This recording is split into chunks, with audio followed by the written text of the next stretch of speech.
Hello friends. 17th century के time एक company India trade करने आई और उस कंपनी ने ऐसा ट्रेड किया कि पूरा इंडिया ही लूट ले गए और उस कंपनी की वजह से अंग्रेजों ने हम पर 200 साल राज किया एंड उस कंपनी का नेम है east India company. Now, you must have heard of the British East India Company, the company that ruled India and a large part of the Indian subcontinent. इस कंपनी ने ना कि हमें लूटा बल्कि हम अपने ही देश में नौकर बन गए थे। हमारे देश से 45 ट्रिलियन डॉलर्स की लूट करी, हिस्टोरिकल चीजें चुरा ली, लोगों के बीच डिवाइड एंड रूल कर दिया। लाखों लोगों ने अपनी कुर्बानी दी, तब जाकर हम आजाद हुए। आप में से बहुत से लोग जानते होंगे कि हमें आजादी कैसे मिली, बट बहुत ही कम लोग होंगे जिनको पता होगा कि हम गुलाम बने कैसे। तो आइए आज की वीडियो में हम ये समझते हैं कि कैसे ट्रेड करने आई एक कंपनी पूरा इंडिया लूट ले गई और हम गुलाम बने कैसे। Colonization and bloodshed. Give it back to India. I don't see why. Now, you must have heard of the British East India Company, the company that ruled. Britain destroyed India through looting, expropriation. How much the British took out of India, put a number of $45 trillion at today's. Before colonial rule early 17th century के time India सोने की चिड़िया से मशहूर था। ये ऐसा time था जब इंडिया और चाइना ही वेल्थीएस्ट कंट्री थे। इंडिया का एग्रीकल्चर सिस्टम और craftsmanship industries like silk, cotton पूरी दुनिया में फेमस थे और हम ग्लोबल लेवल पर एक्सपोर्ट भी करते थे। और ये वो टाइम था जब डायमंड, गोल्ड मेनली इंडिया में ही मिलते थे, इसीलिए भारत को सोने की चिड़िया कहते थे। इंडिया में बढ़ते बिजनेस के स्कोप को देखकर अंग्रेज ईस्ट इंडिया कंपनी के जरिए यहाँ व्यापार करने आए, पर इंडिया की वेल्थ देखकर उनका इरादा बदल गया। एक रिपोर्ट के अकॉर्डिंग अंग्रेजों ने भारत में 45 ट्रिलियन डॉलर्स की लूट करी, जो आज यूके की जीडीपी का 11 गुना है। वीडियो में आगे बढ़ने से पहले ईस्ट इंडिया कंपनी की हिस्ट्री समझते हैं।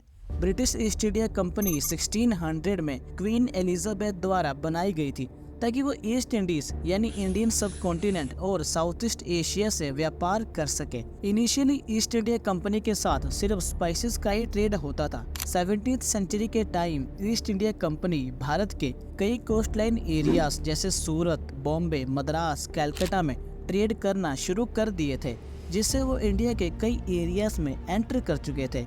उनके लिए ये ट्रेड का सेंटर बन चुका था और इसी के जरिए वो लोकल व्यापारियों से डील करने लगे। धीरे धीरे वो लोकल लोगों के बीच अपनी पहचान बनाने लगे। साल 1757 में ब्रिटिशर्स और बंगाल के नवाब सिराजुद्दौला के बीच बैटल हुआ, जिसे अंग्रेज जीत गए, द बैटल ऑफ प्लेशे।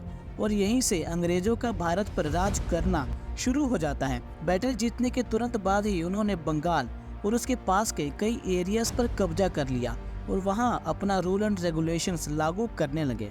अगले कुछ दशकों तक ईस्ट इंडिया कंपनी की डोमिनेंस भारत के कई स्टेट्स तक फैल चुकी थी। अंग्रेज आए तो थे इंडिया ट्रेड करने, पर उनका मकसद अब कुछ और था। अंग्रेजों का प्लान था कि वो लोकल लोगों के बीच फूट डालेंगे, यानी डिवाइड एंड रूल, जिससे वो लोगों को उनके जाति, धर्म, काम के बेसिस पे बांट देंगे ताकि वो अंग्रेजों को भूलकर आपस में ही लड़ते रहें। और जब लोकल लोग डिवाइड हो जाएंगे तो उनकी एकता भी डिवाइड हो जाएगी और इसी का फायदा उठाकर अंग्रेज लोगों पर राज कर रहे थे। साल 1857 में इंडियन रेबेलियन यानी सिपाही विद्रोह शुरू हुआ। ये ईस्ट इंडिया कंपनी से आजादी की पहली लड़ाई थी, जिसे भारतीय सिपाहियों ने शुरू किया था, the first war of independence.